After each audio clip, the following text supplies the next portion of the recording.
classic 2D cinematic platformers include the likes of titles such as Prince of Persia, Flashback, and Another World. However, the game mechanics found in these titles have disappeared through modern game design. Developer Canary Games draws upon this retro genre in their new adventure, Lunark. After playing, I believe this is one of the best presentations of not only pixel art design, but also this classic genre. Before we get into the video, we'd like to thank our Patreon supporters for making this possible. Please take a second to check out patreon.com/noisypixel to support independent game journalism.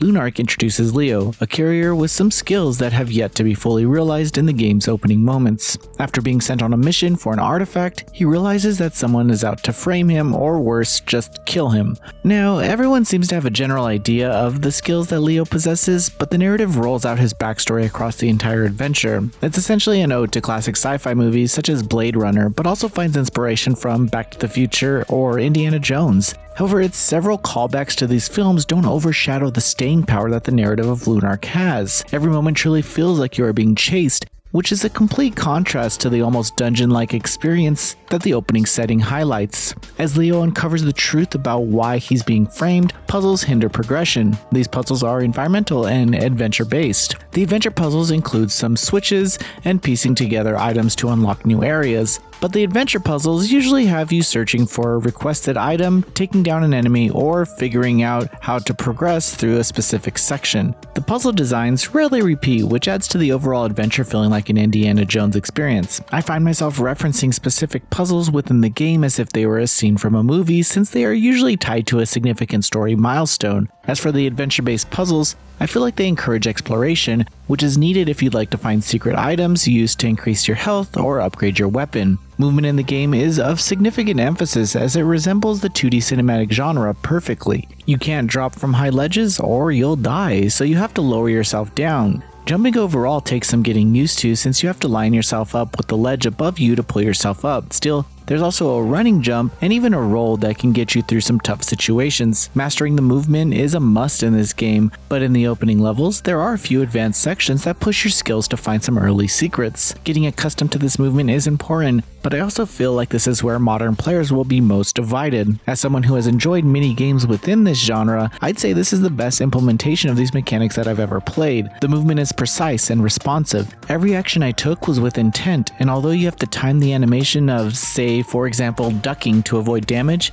it's a part of the package and one that you have to factor into when getting through cycles of enemies. Your weapon is a gun, which can be upgraded to slow down the overheating setting and allow more shots before a cooldown. It's a nice tool that requires some practice to understand the timing and usability. Most enemies take a few shots to take down, but the exact number isn't really represented by any HP bar, so you'll have to just keep shooting them until they fall. On the other hand, Leo's health is represented by hearts, which can be replenished by eating heart fruit. If you die, you'll only recover 3 hearts, but your health can be upgraded. The enemy variety grows across each level. The game will introduce a new enemy and then slowly put them in situations that will test how you adapt to the surprise encounters. Not all enemies can be simply destroyed. Some enemy types require you to shoot a missile or wait until their guard is down to do damage. It's a fun way to approach combat and keeps the entire experience feeling fresh. While the pixel environments are gorgeous, I do think the experience would have benefited from a map to inform you of where you are or haven't been. Further, checkpoints seem to be randomly placed, and I never knew when or where I would trigger one. Maybe I missed something, but after dying, it's anyone guess where you end up. The cinematic animations shown during item interactions or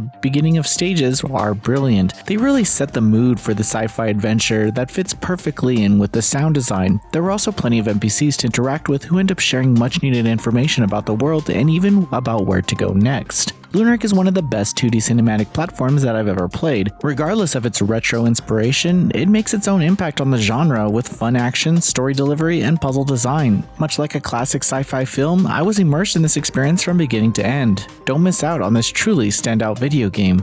Noisy Pixel is giving Lunark a 9 out of 10.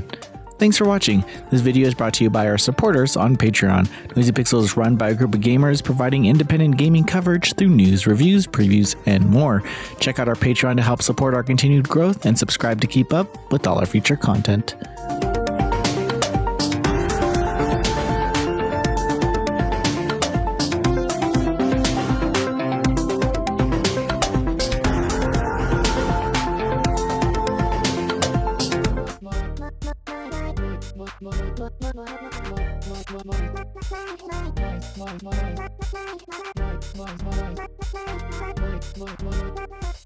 Noisy Pixel.